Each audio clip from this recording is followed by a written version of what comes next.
to shoot a little intro because I haven't been doing it like I said I was going to, or told myself I was going to.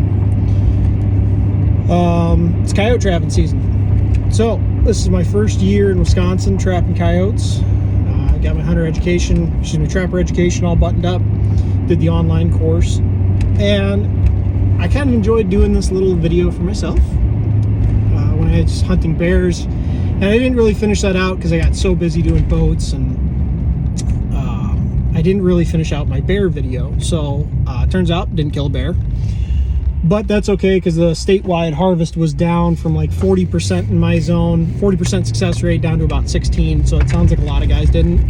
I talked to a guy that he had 27 hunters and only 3 got bears, which is pretty terrible if you're spending $2,000 to come and sit bait that was supposed to be kind of a guaranteed deal, or as close to guaranteed as you can going with the guide. So anyways, so bear season was kind of a bust. I spent a week out in Montana with Tom and Zach, my uncle and cousin, doing some deer hunting as well as my Aunt Tanya. And I shot a little buck out there. Zach shot a buck and Tom shot a buck. So I got back from that. Then it was the holiday season, and ordered some traps to do some coyote trapping. Those finally came in. I didn't do any video recording because I was lazy, but I got all of the traps dyed.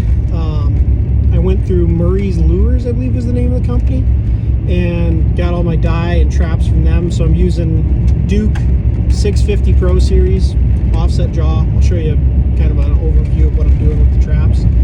But I got them dyed the other night, got them waxed today.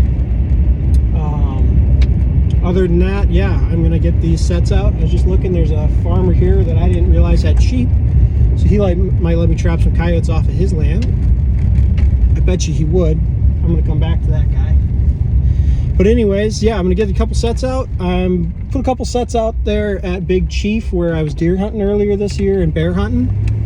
I talked to the farmer there. He's got a big render pile out there that he throws his deer and cows into when they die.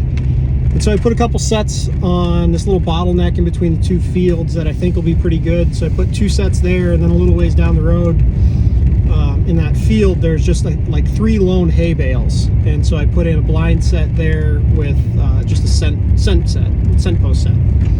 So see how that goes. But I'm going to get the rest of these traps in today. I'll try to do a little bit of videoing of what I'm doing. Basically, all I'm using is dirt hole baited sets and flat set with scent post or some type of scent backing. So we'll give it a go. I'm trying to avoid bobcats this year because I don't have a tag, and there's a couple of spots even that this farmer was going to let me trap by Big Chief that look really good for coyotes.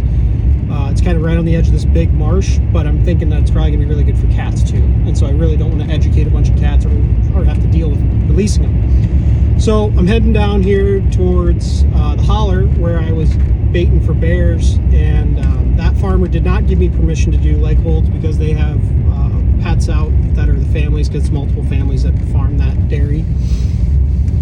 So he said that I couldn't put footholds out there, but there's some state land that abuts his property, and so, but there's a creek in between the 2. So I think the creek will probably keep at least his dogs out, because he keeps his dogs, they're not just running free, they're by him, and he just didn't want them, in the cow pasture if the dogs were out following the ATV around. So I'm gonna go put 2 sets in by this creek.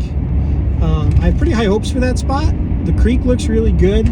There probably is going to be some bycatch raccoons, I'm guessing, because there was a shit pile of raccoons down there when I was baiting for bears. So we're going to throw those in, see how it goes. I still don't know if I'm going to actually put these videos out anywhere, but, maybe it'll be a nice memoir for somebody later on in my life. So see how it goes, and I'll keep you posted. I've got basically like 8 or 9 days before I'm heading up to Lake of the Woods to do some ice fishing, even though there is no ice here right now because it's 40 degrees and sunny, which is awesome for December, but we could use some ice and snow. It's supposed to get cold here over the next couple days, down like the, I think like down into the teens at night and like mid-20s during the day. So see how it goes. Maybe we'll get some of the critters moving, but in the meantime, I'm gonna go get the rest of these sets out.